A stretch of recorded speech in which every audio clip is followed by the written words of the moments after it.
The Peony Prince Part 4. It was another full moon then, and her vigilant attendants, seizing this opportunity to enliven her spirit a little, obtained the king's permission to engage the services of a Ming Seju, a celebrated player on the Taozo, that evening. The weather was particularly hot, and in the absence of breeze, they arranged seating on the gallery to enjoy the performance of musicians as they played Danora. Suddenly, to the amazement of all, this same handsome prince manifested from the beds of peonies.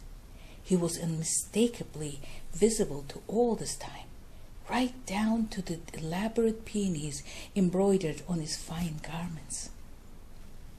There he is, I see him, many cried out and pointed, at which time he suddenly vanished.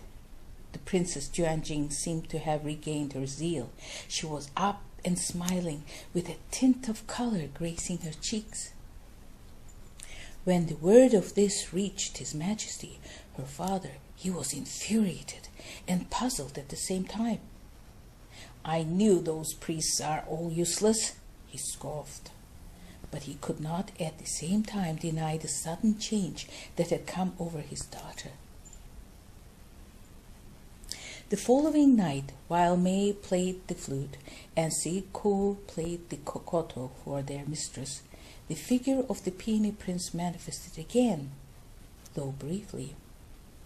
A thorough search of the garden, the peony beds, and the pond continued into the subsequent day and produced no result, with not even the shallowest of footprints or even a bent blade of grass.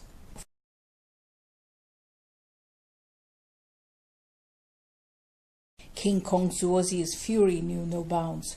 Eventually his ire dissipated, and he agreed to engage a renowned mage of great strength and ability, Tao Yunume, to capture the phantom Peony Prince. It was decided that since music seemed to hold a special fascination for the operation, it would be used to trap the phantom warrior prince. Well before the music began playing, however, Tao Yunume, all dressed in black, found a good spot to hide and evoked a spell to conceal his person.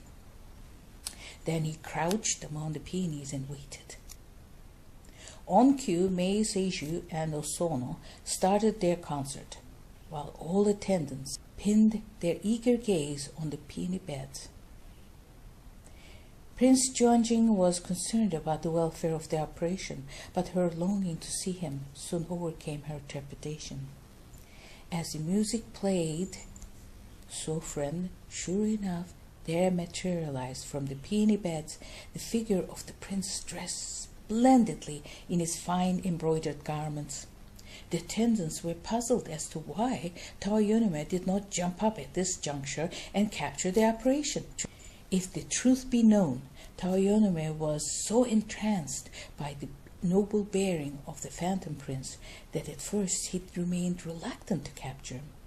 His sense of duty overcame his hesitation, however. He stealthily approached the apparition from behind and seized the Peony Prince round the waist, holding on with all his prodigious strength. After the phantom prince was in his grasp, still clinging tightly to the apparition, Tao Yunume felt strange wet vapor falling on his face. This by degrees made him fall in a swoon to the ground. Determined to hang on and still grasping the apparition, Tao Yunume forced himself to remain conscious and shouted, I caught him! When he looked at what was in his grasp, he saw only a large peony. By then everyone had witnessed this struggle, and armed guards hastened to the spot to apprehend the culprit. In their trail, King Kongzuozi also ran to the spot where Tao Yunume lay, followed by the Princess Juanjing and her maids. The metamorphosis of Phantom Prince into a peony astounded and mystified all except King Kongzuozi, who grumbled, it is as I figured. It is no fox, fairy, or ghost. It is the noble spirit of the peony flower who has taken the form of a noble warrior. Then, turning to his daughter, he said, I knew the security could not be breached. This is no ordinary operation. Tar Yönüme nodded in agreement. By your leave, my liege, may I add that this should be regarded as a high compliment from the heavens? King Kongzorzi, after a thoughtful silence, concurred. This is high praise indeed. You must all pay great respect to all the peonies and show this one caught by Tar Yönüme particular respect by taking good care of it. The king's last words were directed at Princess Juanjing, who immediately took charge and carried the peony flower back to her room. Her close attendants at once fetched her favorite vase and filled it with fresh water.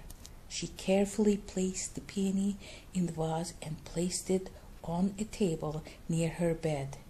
As nothing else happened that night, soon all retired to their quarters to get a good night's sleep.